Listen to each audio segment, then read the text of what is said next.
முருகா, வெற்றிவேல் முருகா, எனது அன்பு பிள்ளையே, உன் அப்பன் முருகன் பழனியிலிருந்து இப்போது உனக்கு வாக்கு கொடுக்கிறேன். நான் ஒருபோதும் சத்தியத்தை மீறமாட்டேன் என் செல்வமே. மிகப்பெரிய அதிர்ஷ்டம் என் மூலமாக உன் வாழ்க்கையில வரப்போகுது. அது நீ சற்றும் எதிர்பாராத விதத்தில், எதிர்பாராத மனித ரூபத்தில் உன்னை வந்து சேரப்போகிறது என் செல்வமே. எதுவுமே என் வாழ்க்கையில சொல்லிட்டு வர்றதில்லன்னு உனக்கு தெரியும் தானே. அதே நேரத்துல உன் வாழ்க்கையில் வந்த எதுவும், நீ சந்தித்த மனிதர்கள் எதுவும், யாரும் எனக்கும் உனக்கு சொல்லிக் கொடுக்காமல் உன்னை விட்டு போகவும் மாட்டார்கள்.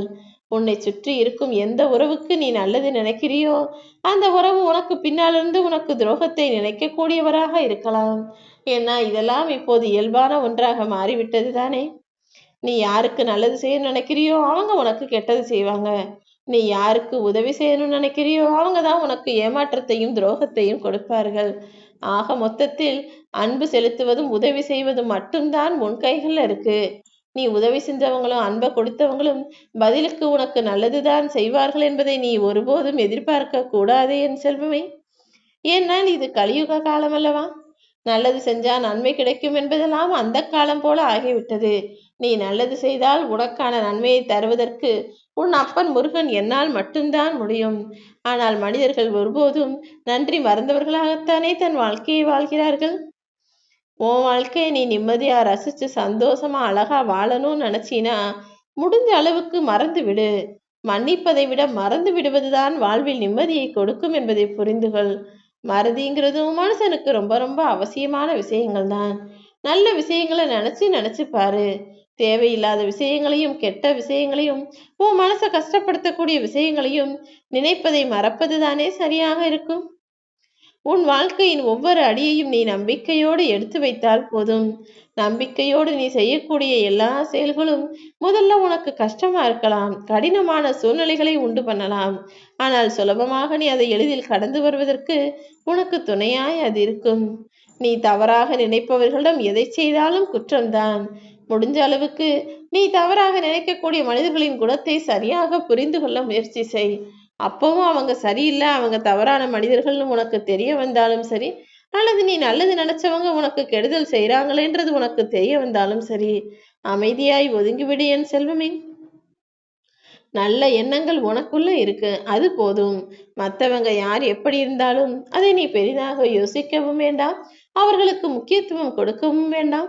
அவங்க ஏன் இப்படி இருக்காங்கன்னு நினைச்சு அவர்களுக்காக வருத்தப்படக்கூட வேண்டாம்.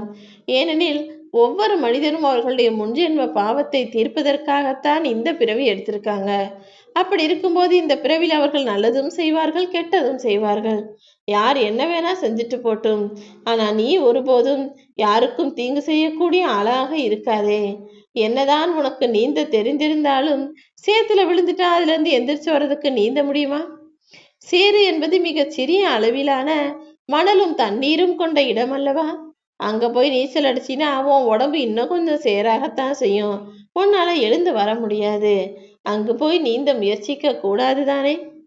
ஆற்றில் விழுகிறோமா சேற்றில் விழுகிறோமா என்பதை பொறுத்துதானே உன்னுடைய செயல்கள். ஆத்துல விழுந்தினா நீச்சல் அடிச்சு வந்திருப்ப, சேத்துல விழுந்தினா எந்திரிச்சு உட்கார்ந்து நின்றுதான் வர முடியும். ஆக உன்னுடைய கஷ்டம் என்ன, கவலை என்ன, பிரச்சனைகள் என்பன என்ன என்பதை பொறுத்துதானே அதற்கான தீர்வுகளும் இருக்கிறது. இப்போது புரிஞ்சுக்கிட்டியா? என் பிரச்சனை தீரவே இல்லையே, நான் என்ன செய்ய போறேன், என் கஷ்டம் எப்படி தீரும்னு கேட்டுக்கிட்டே இருந்தியே. சூழ்நிலை சந்தர்ப்பங்களுக்கு ஏற்றால் போல உன்னுடைய செயல்கள் இருக்கும்படி நீ பார்த்துக்கோ என் செல்லமே.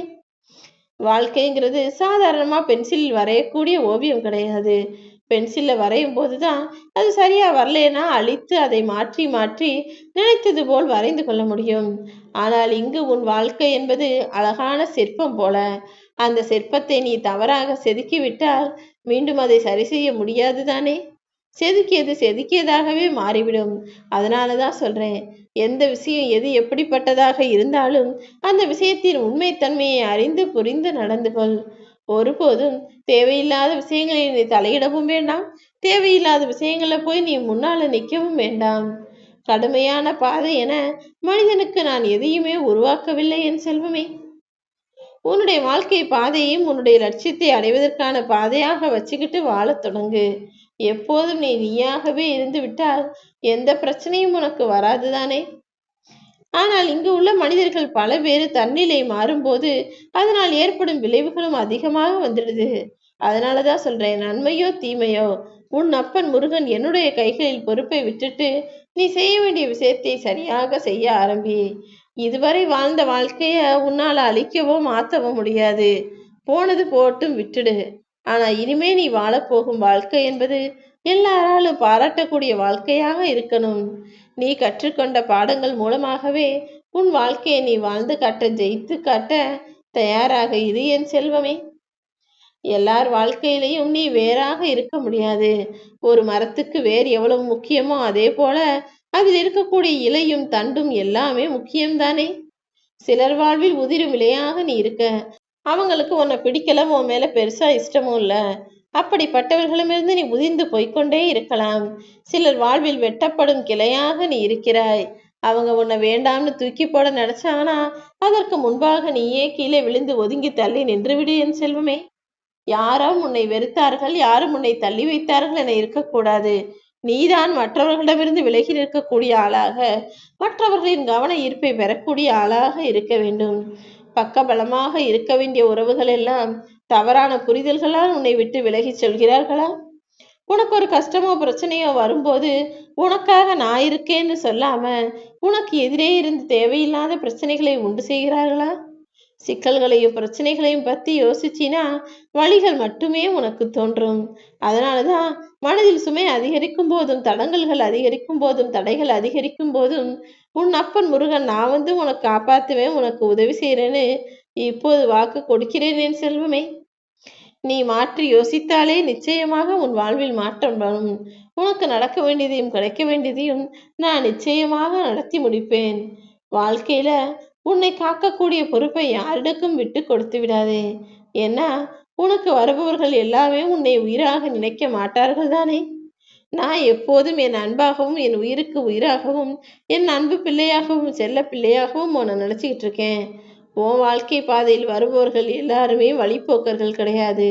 உன் வாழ்க்கை பயணத்துல நீ மட்டும்தான் முடிவு. மற்றவங்கெல்லாம் அவங்கவங்க இடம் வந்தவனே விலகி போய்கிட்டே இருப்பாங்க. நீ எப்போதும் யாரையும் எந்த தேவைக்காகவும் எதிர்பார்த்து இருக்காதே என் செல்வமே. நீ இருக்கும் இடத்தை ரசிச்சு அனுபவிச்சு அதுல கிடைக்கிற சந்தோஷத்தை ஏற்றுக்கொள்ள தயாராக இரு. உன்னுடைய மனசு முழுவதும் சொர்க்கமும் நரகமுமாக கலந்திருக்கு.